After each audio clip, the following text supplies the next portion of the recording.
Welcome everyone, welcome to araeducation.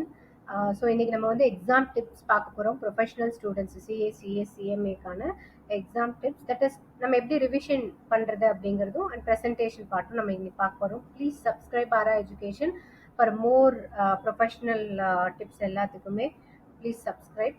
So that இன்னைக்கு வந்து நம்ம ரிவிஷன் டைமில் என்ன பண்ணுறோம், தட் இஸ் எப்படி இருந்தாலும் 6 மாதத்தில் 4 மாதம் நம்ம சாலிடாக படிச்சிருப்போம். நெக் ஆஃப் த மூமெண்ட் நம்ம ஒரு 2 months 3 months டிஃப்ரென்ஸில் ரிவிஷன் செஷன் வந்துடும் இல்லையா? அப்போ என்ன பண்ணணும், என்னென்ன ஃபாலோ பண்ணலாம், இதை வந்து 2 விதமாக நான் உங்களுக்கு வந்து சொல்ல போகிறேன். ஒன்று வந்து உங்களோட அடாப்ஷன், எனக்கு இப்படி தான் ப்ராக்டிஸ், இவ்வளோ நாள் அப்படி தான் பண்ணிட்டு இருந்தேன், அதனால சேஞ்ச் பண்ண முடியாது அப்படின்னா அதில் நான் சொல்கிறது கொஞ்சம் ஆட் பண்ணிக்கலாம். அந்த மாதிரி ஒரு சஜஷன் தான் ஐம் கிவிங். பிகாஸ் இது பர்சன் டு பர்சன் வேரி ஆகும் இல்லையா? ஒருத்தருக்கும் ஒரு சக்ஸஸ் அந்த மந்த்ராஸ் இருக்கும் இல்லையா? அதுக்கு தகுந்த மாதிரி யூ கேன் சேஞ்ச். ஸோ இப்போ என்னோட சஜஷன்ஸ் அண்ட் எங்களோட அடாப்ஷன்ஸ் ஒன்று ஒன்றா பார்ப்போம்.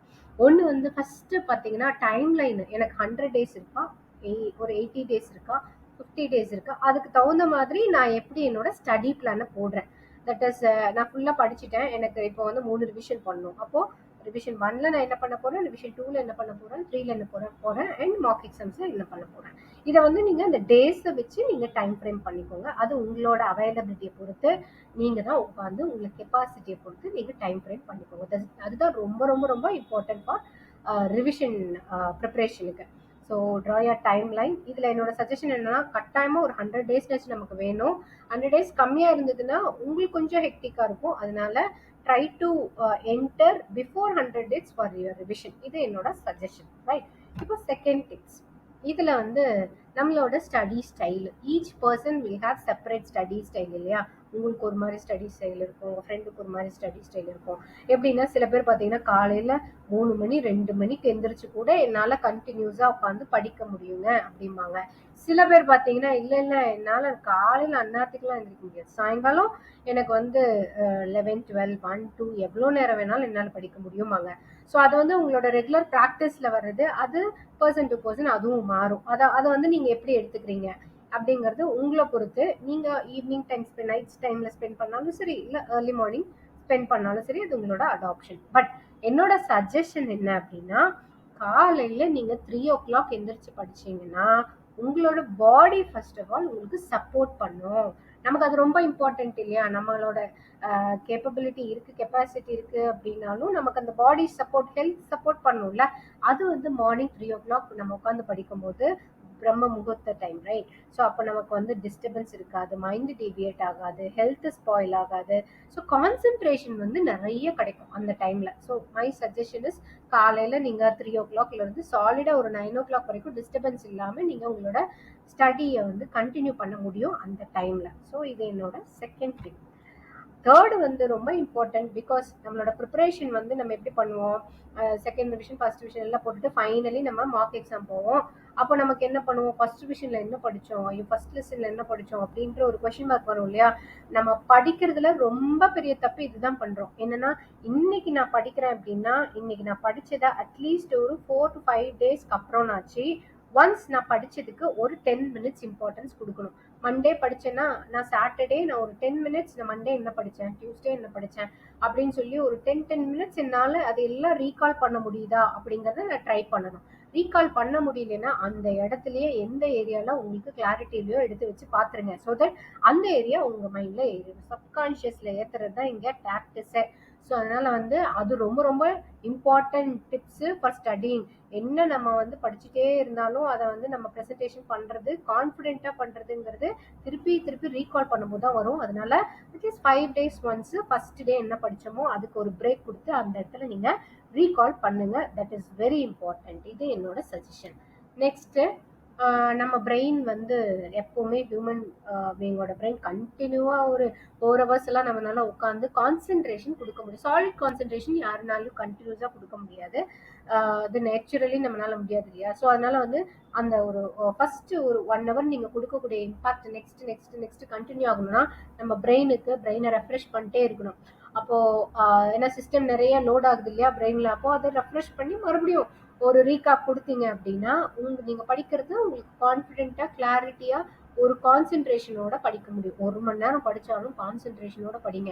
நான் 4 மணி நேரம் 6 மணி நேரம் படிச்சுட்டே இருக்கேன், எனக்கு கான்சென்ட்ரேஷனே இல்லைன்னா தயவு செஞ்சு புக் எடுக்காதீங்க. அந்த டைம்ல divert your self, try to bring your brain into the studies. அதுக்கு நீங்க என்ன பண்ணணுமோ அந்த ஆக்ஷன் பிளானை கொடுத்து மாத்தி டைவர்ட் பண்ணி ரெஃப்ரெஷ் ஆயிட்டு மறுபடியும் வந்து உட்காந்துடணும். ஸோ பிரேக் கொடுக்கணும். அட்லீஸ்ட் ஒரு 1 hour ஒன்ஸ் ஸ்மால் பிரேக். நம்ம டைம் ஃப்ரேமையும் ஃபிக்ஸ் பண்ணுவோம். 1 hour ஒன்ஸ் ஒரு ஸ்மால் பிரேக், ஒரு வாக். இல்ல எனக்கு ஒரு வெளியில போய் ஒரு ஒரு வெளியில ஒரு என்விரான்மெண்ட் நல்ல ஏர் பிரீத் பண்ணிட்டு வந்து திருப்பி உட்காருது, அந்த மாதிரி. அதுக்காக போய் நான் வந்து சினிமா பார்த்துட்டு வரேன், நான் வந்து ஒரு சாங் கேட்டா நல்லா இருக்கும்னா தட் இஸ் யோர் அடாப்ஷன். என்ன நிறைய பேர் இந்த ப்ராக்டிஸ்ல இருப்பாங்க. அப்ப என்ன ஆகும்னா நமக்கு மைண்ட் டைவர்ட் ஆகும். அப்ப நம்ம உட்கார்ந்து இருக்கிறது நம்மளே நம்மள வந்து டைவர்ட் பண்ணிக்கிறதுக்கு ஒரு சான்ஸ் கொடுத்த மாதிரி ஆயிரும். அதனால வந்து மோஸ்ட்லி அந்த பக்கம் போகாம இருக்கிறது என்னோட சஜஷன். அதுக்கு பொதுவா நீங்க என்ன பண்ணலாம், வாக் பண்ணலாம், அல்லது ஏதாவது ஒரு டீ காஃபி அந்த மாதிரி உங்களுக்கு எது ரொம்ப பிடிக்குமோ அந்த ஒரு மாதிரி ட்ரிங்க் எடுத்துக்கலாம். ஸோ இது best. So this is my suggestion. And next பார்த்தீங்கன்னா ப்ராப்பர் ஃபுட்டு மஸ்ட். பிகாஸ் நமக்கு வந்து மைண்டு நமக்கு எப்படி சப்போர்ட் பண்ணுமோ அதே மாதிரி நமக்கு வந்து ஹெல்த் சப்போர்ட் பண்ணணும் இல்லையா? அப்போ ஹெல்த் சப்போர்ட் பண்ணணும்னா நமக்கு என்ன தேவை, ஃபுட்டு இன்டேக் வந்து ப்ராப்பராக நம்ம எடுக்கணும். ஸ்லீப்பு நல்லா தேவை. மினிமம் 6 to 8 hours நம்ம நல்லா தூங்கணும். ஸோ நான் காலையில ஏர்லியரா எந்திரிச்சாலும் சரி, நான் 3 மணிலேருந்து படிக்கிறேன்னா அதுக்கப்புறம் படிச்சு முடிச்சதுக்கப்புறம் ஒரு 6 hours நல்லா தூங்கிருக்கீங்க அப்படிங்கிறத என்ஷூர் பண்ணுங்க. பிகாஸ் பிரெயின் அப்பதான் டயர்ட் ஆகாது. அது உங்க பாடி டோட்டலி நீங்க வந்து அந்த 6 hours கண்டினியூஸா தூங்காம ஒரு 4 hours 5 hours தூங்குனீங்கன்னா ஆட்டோமேட்டிக்கா அந்த டே பூரா டயர்டா இருக்கும். அதனால ஸ்லீப் இஸ் மஸ்ட். ஸ்லீப் நல்லா கொடுத்தோம்னா தான் ஃபுட்டு நம்ம என்ன எடுத்துக்கிறோமோ அது நமக்கு சப்போர்ட் பண்ணும். ஸ்லீப் இல்லாம ஃபுட் எடுத்துக்கிட்டாலும் நமக்கு ஹெல்த் சப்போர்ட் பண்ணும். அதனால sleep and food is must. This is my suggestion. Next, இது ஒரு ஸ்ட்ராட்டஜிப்பா, சின்னதா ஒரு ஸ்ட்ராட்டஜி. என்ன இது வந்து நம்ம நார்மலி எல்லாருமே பண்ணியிருப்போம். பட் இதை வந்து எப்போ நம்ம ப்ராக்டிஸ் பண்ண முடியும்னா அந்த play while playing and study while study. Revision டைம்ல இதை நம்ம பண்ணலாம். எப்பப்போ படிக்கணுமோ அந்த டைம்ல உட்காந்துட்டு இந்த மீதி டைம்ல நான் அதுக்குன்னு ஒரு ஸ்பேர் டைம் ஒரு 1/2 hour நான் வந்து விளையாண்டு வந்து படிக்கிறேன். சில பேர் ஷெட்டில் விளையாடுவாங்க, அந்த மாதிரி ரெஃப்ரெஷ் ஆகுது. அது you can give during revision 1 2 3. But நீங்க எக்ஸாமினேஷன் டைம்ல, ஆனா அந்த எக்ஸாமினேஷன் டைம் தான் நம்ம இம்பார்ட்டன்ட். அந்த எக்ஸாமினேஷன் டைம்ல படிக்கும் போது இதை பண்றது கொஞ்சம் ரிஸ்கி. பிகாஸ் இதுக்கு வந்து டயர்டும் ஆகும் அண்ட் கான்சென்ட்ரேஷன் டைவர்ட் ஆகும். அதனால எக்ஸாமினேஷன் டைம்ல இந்த மாதிரி ப்ராக்டிஸ் பண்ணலாம். ரிவிஷன் டைம்ல you can, this is my suggestion. So play while you're playing அப்படிங்கிறது நீங்க ரிவிஷன் டைம்ல பண்ணலாம் தாராளமா, right? So that you can relax, உங்களோட ஃபோக்கஸ் நிறைய கிடைக்கும் இன் ஸ்டடீஸ். தென் சைக்காலஜிக்கலி நம்மளோட ஹியூமன் பிரெயின் பார்த்தீங்கன்னா ஒரு 45 minutes ரொம்ப ஆக்டிவா இருக்கும். ஒரு சினிமாவே பார்த்தீங்கன்னாலும் 45 minutes நல்லா ஆக்டிவா இருக்கும். அதுக்கப்புறம் நமக்கு ஒரு டயர்ட் ஆகும். பக்கத்துல என்ன பண்றாங்க, ஒரு டைவர்ஷன் கிடைக்கும் கட்டாயமா. ஸோ அதனால வந்து நமக்கு உட்காந்து படிக்கும் போது 45 minutesக்கு அப்புறம் take some water. Water can பக்கத்துலேயே வச்சுக்கோங்க. பிகாஸ் நீங்க கொடுக்குற கான்சென்ட்ரேஷன் எப்படி வெளில போகும்னா ஆக்சிஜனா போயிடும். ஸோ ஆக்சிஜன் லேக் ஆகும் உடம்புல. அதனால வந்து வாட்டர் கேன் வச்சுக்கோங்க. நிறைய தண்ணி குடிங்க. You are taking more water, it will energise you. So that அது அந்த 45 minutesக்கு அப்புறம் ஒரு ஸ்மால் பிரேக் கொடுத்து மறுபடியும் கண்டினியூ பண்ணீங்கன்னா it will give you the fruit. So 45 minutesங்கிறது ப்ராப்பர் ஒர்க்கிங் அவுட் டைம். அதை சாலிடா யூஸ் பண்ணுங்க. டஃப்பான ஏரியாலாம் படிக்கும் போது ஃப்ரெஷ்ஷாக இன்னைக்கு ஸ்டார்ட் பண்றேன்னா அந்த டஃப்பான ஏரியா 45 minutesங்கிறது சாலிடா கொடுங்க. So that you can easily cross the tough part, right? So this is my suggestion. Next, abbreviations. இப்போ ஒரு ஒரு டாபிக் படிக்கும் போது நமக்கு பார்த்தீங்கன்னா ஒரு செலக்டிவா பார்க்குறோம்னு வச்சுக்கோங்களேன். பிரின்சிபல்ஸ் ஒரு ஒரு 8 to 9 பிரின்சிபல்ஸ் இருக்கு ஒரு டாபிக்ல அப்படின்னு வச்சுக்கோங்களேன். அந்த டாபிக்கோட சப்ஹெட்டிங்ஸை நம்ம அப்ரிவேஷனா கிரியேட் பண்ணி படிப்போம். இது வந்து நிறைய பேர் இன்டெப்தா, நான் ஃபர்ஸ்ட் செகண்ட் அட்டம் கொடுத்த இன்டெப்தா படிக்கிறவங்க அந்த அப்ரிவேஷன்ஸ் வந்து வர்ற போட்டு பழகுற ஸ்டேஜுக்கு வந்திருப்பாங்க. நியூவா ஃபர்ஸ்ட் அட்டம்ப்ட்ல நான் பண்றேன்றவங்க இந்த இடத்துல லேக் ஆவாங்க. ஏன்னா அந்த அந்த ஒரு ப்ராக்டிஸ்க்கு வந்திருக்க மாட்டாங்க. ஸோ மோஸ்ட்லி வந்து நீங்க அந்த சப்ஜெக்டை சில சில பேர்லாம் வந்து நான் நம்ம ஸ்டூடெண்ட்ஸ் பார்த்துருக்கேன். எப்படின்னா ஹோல் சப்ஜெக்ட்டுமே அப்ரிவேஷனா ஒரே நோட்ஸா ஹாஃப் பேஜ் எழுதி வச்சிருப்பான். அந்த அப்ரிவேஷனை பார்க்கும்போது அவன் எலாபரேட் பண்ணுவான், அந்த அளவுக்கு அவன் இன்டெப்தா படிச்சிருப்பான். ஸோ அந்த மாதிரி டோட்டலா நீங்களே ஒரு ஃப்ரேம் ஒர்க் பண்ணிக்கலாம். இப்போ ஏசிஇடி அந்த மாதிரி இல்லை ஏதாவது ஒரு வேர்டை நீங்க கிரியேட் பண்ணி இந்த ஃபர்ஸ்ட் லெட்டர் ஆஃப் த சப்ஹெட்டிங்ஸை கிரியேட் பண்ணி ஒரு அப்ரிவேஷன்ஸை கிரியேட் பண்ணி ஞாபகம் வச்சு பழகுங்க. ஸோ தட் எந்த பாயிண்ட்டுமே நீங்க எக்ஸாம் ப்ரெசன்டேஷன்ல மிஸ் பண்ண மாட்டீங்க. அதுக்காக இது ஒரு tip, right? This is my another suggestion. And இது வந்து ரொம்ப இம்பார்ட்டன்ட். பிகாஸ் நீங்க எக்ஸாம் எழுதும்போது அந்த லாங்குவேஜ் வந்து மஸ்ட். இப்போ நம்ம காலேஜ் எக்ஸாம்ஸ்க்கும் ப்ரொஃபஷனல் எக்ஸாம்ஸ்க்கும் மேஜரா டிஃபர் ஆகுற ஏரியா இதுதான். என்னன்னா language, corporate language, legal language, புக்ல என்ன கொடுத்துருக்காங்க, அந்த கார்ப்பரேட் லாங்குவேஜ் எதுக்கு நம்ம படிக்கணும்? நம்ம வந்து ப்ரொஃபஷனல் ஆகுறதுனால நம்ம நாளைக்கு டிராஃப்டிங் பண்ணும்போதோ, இல்ல நம்ம நாளைக்கு ஒரு கேசஸ் ஹேண்டில் பண்ணும்போதோ, ஒரு ஃபினான்ஷியல் ரிப்போர்ட்டிங் கொடுக்கும்போதோ, இந்த மாதிரி எல்லாம் நம்ம அதை யூஸ் பண்ணணும் இல்லையா? அதுக்காக தான் புக்ல கொடுத்துருக்காங்க. அப்ப நான் அதை வந்து நம்மளோட நார்மல் இங்கிலீஷ்ல நான் படிக்கிறேன், நான் கார்ப்பரேட் லாங்குவேஜ்ல பண்ண மாட்டேன், லீகல் மேக்ஸிம்ஸ்ல டெர்மினாலஜிஸ்ல பண்ண மாட்டேன் அப்படின்னா you're missing the main area. So that scoring area அதுதான். புக்ல ஒரு டெர்மினாலஜி வருதா, அந்த டெர்மினாலஜியா புடிச்சுக்கோங்க, அதை பிரசன்ட் பண்ணுங்க. அந்த பிரசன்டேஷன்ல அந்த டெர்மினாலஜி இருந்ததுன்னா கட்டாயமா மார்க் கிடைக்கும். ஒரு டெஃபினிஷனுக்கு கீழே ஒரு டெர்மினாலஜி வருதுன்னா அந்த டெர்மினாலஜிஸை யூஸ் பண்ணி பழகுங்க. Don't put your own language. Definition பார்ட்ல என்ன இருக்கோ எக்ஸாக்டா அந்த லாங்குவேஜை யூஸ் பண்ணுங்க. ஸ்கோர் கிடைக்குதா இல்லையா பாருங்க. ரைட். நெக்ஸ்ட், இதுல ரொம்ப இந்த ஏரியா பொறுத்த வரைக்கும் ரொம்ப இம்பார்ட்டன்ட் திங் என்னன்னா, நம்ம 3 ரிவிஷன் பண்ணிட்டோம் அப்படின்னு சிம்பிளா அப்படியே விட்டுறக்கூடாது.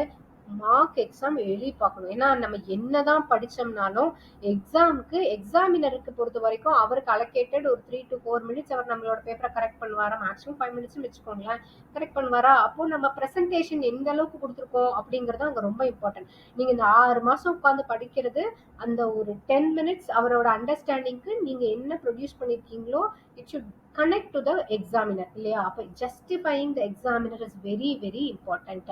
நம்ம என்ன படிச்சாலும் அந்த ப்ரெசன்டேஷன் பார்ட் பிராக்டிஸ் வேணும். அந்த பிராக்டிஸை நம்ம எப்படி எடுத்துக்க முடியும்? மார்க் எக்ஸாம்ஸ் நீங்க நிறைய எடுக்கும் போதுதான் எடுத்துக்க முடியும். அதை எப்படி மார்க் எக்ஸாம் எடுத்துக்கிறதுனா, my suggestion is past question papers இருக்கும் இல்லையா, வருஷத்துக்கு 2 டைம் எக்ஸாம் நடந்திருக்கு. அப்போ அந்த பாஸ்ட் கொஸ்டின் பேப்பர்ஸே நீங்க மார்க் எக்ஸாமே எழுதி பார்க்கலாமே உங்களோட இண்டிவிஜுவல் ஸ்டடியில. ஸோ தட் அந்த ப்ரெசன்டேஷன் பார்ட்ல அவங்களும் பாத்தீங்கன்னா சஜஸ்டட் ஆன்சர்ஸும் கொடுத்துருப்பாங்க. லேட்டர் நீங்க எழுதுனதுக்கு அப்புறம் நீங்க எப்படி ப்ரெசென்ட் பண்ணிருக்கீங்க, இன்ஸ்டியூட் எப்படி ரெஃபர் பண்ணிருக்கு, சஜஸ்டிவ் ஆன்சர்ஸ் இப்படிதான் இருக்கணும்னு இன்ஸ்டியூட் ரெஃபரும் பண்ணுது. ஸோ அந்த சஜஸ்டிவ் ஆன்சர்ஸையும் வச்சு மேட்ச் பண்ணும்போது உங்களோட ப்ரெசன்டேஷன் எப்படி இம்ப்ரூவைஸ் பண்ணணுங்கிறது நீங்களே அண்டர்ஸ்டாண்ட் பண்ணிக்கலாம். ஸோ இது வந்து ரொம்ப இம்பார்ட்டன்ட் ஏரியா.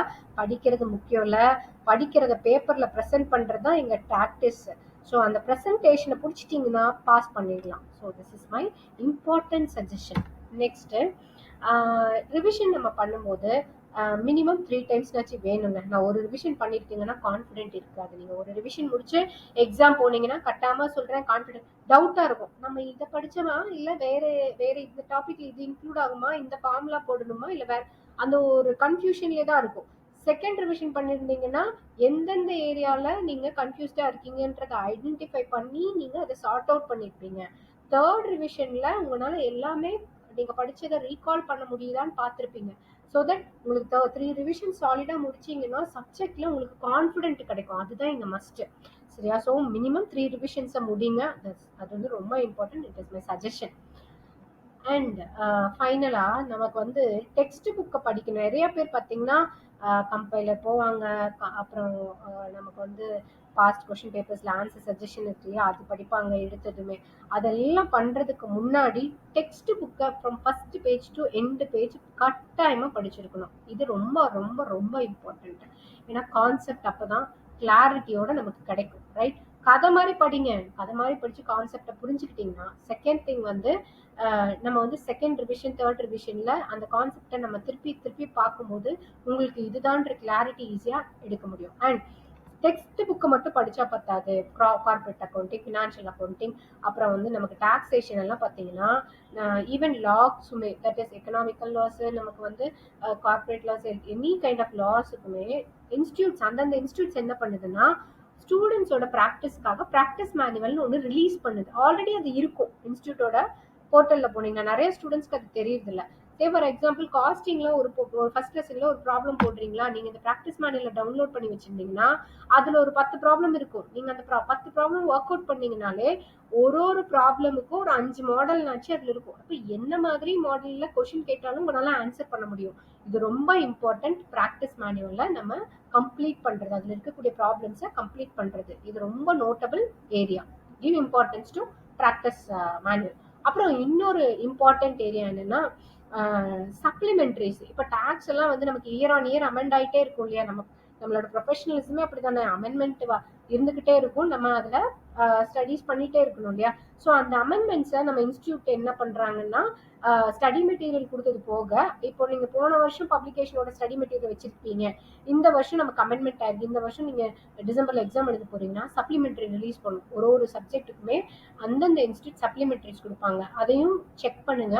போர்ட்டல்ல போய் டெக்ஸ்ட் புக்கு கீழே சப்ளிமெண்டரியும் இருக்கும், ப்ராக்டிஸ் மேனுவலும் இருக்கும். அப்ப அந்த சப்ளிமெண்டரி டவுன்லோட் பண்ணீங்கன்னா இந்த 6 மாசத்துக்கு என்னென்ன அமெண்ட்மெண்ட் ஆயிருக்கு இந்த ஒரு வருஷத்துல 6 மாசத்துல அப்படிங்கிறது அதுல இருக்கும். அண்ட் ரொம்ப இம்பார்ட்டன்ட், ரொம்ப ரொம்ப இம்பார்ட்டன்ட் ஏரியா என்னன்னா, கரண்ட் ஈவெண்ட்ல நம்ம கிளாரிட்டியோட இருந்தோம்னா கட்டாயமா அதுல இருந்து ஒரு 5 to 10 மார்க்ஸ் நம்ம எடுக்க முடியும். ஏன்னா பாசிபிளி இன்னைக்கு கரண்ட் ஈவெண்ட்ஸ்ல இருந்து நிறைய கொஸ்டின்ஸ் கேட்கறதுக்கு சான்சஸ் இருக்கு இல்லையா? ஸோ அதனால வந்து ஒரு அட்லீஸ்ட் ஒரு 5 to 10 மார்க்ஸ்க்கு நம்ம அந்த ஏரியால ஸ்கோர் பண்ண முடியும். அதனால அது ரொம்ப இம்பார்ட்டன்ட். நம்ம மூணையுமே சாலிடா கம்ப்ளீட் பண்ணிட்டு அப்புறம் நீங்க ப்ரீவியஸ் இயர் கொஸ்டின் பேப்பர்ஸ் எல்லாம் ஒர்க் அவுட் பண்ணீங்கன்னா you will get more confident. நான் எக்ஸாம் எழுதிட்டு வந்தாலே நானே சொல்லிடுவேன் எனக்கு நான் எக்ஸாம் கிளியர் பண்ணேன். அது எல்லாத்துக்குமே தெரியும். இது எல்லாத்துக்குள்ளேயுமே இருக்கும். நம்ம எக்ஸாம் எழுதிட்டு வரும்போதே இந்த சப்ஜெக்டை நம்ம பாஸ் பண்ணுவோமா மாட்டோமான்ற அசம்ஷன் நமக்கு தெரியும். வெளியில நம்ம சொல்லினாலும் நமக்கு தெரியும் இல்லையா? ஸோ இதை ஃபாலோ பண்ணீங்கன்னா கட்டாயமா when you are writing examination after completing you will get satisfied. அப்பா நான் நல்லா எழுதியிருக்கேன் அப்படின்னு. ஸோ இங்க என்ன பண்ணும், எக்ஸாமினருக்கு நம்ம புரிய வைக்கணும், நமக்கு எல்லாமே தெரியணும். அப்ப அந்த வே ஆஃப் ரைட்டிங் அண்ட் எப்படி நீங்க ப்ரெசென்ட் பண்றதுங்கிறது ரொம்ப important. Please follow that and tell this and stopping. But நம்ம எக்ஸாம் ஹால்குள்ள போனதுக்கு அப்புறம் டைம் மேனேஜ்மெண்ட் எப்படி, அது எப்படி ப்ரெசென்ட் பண்ணுங்கிறது எல்லாமே நான் அடுத்த வீடியோல போடுறேன். Please subscribe our education.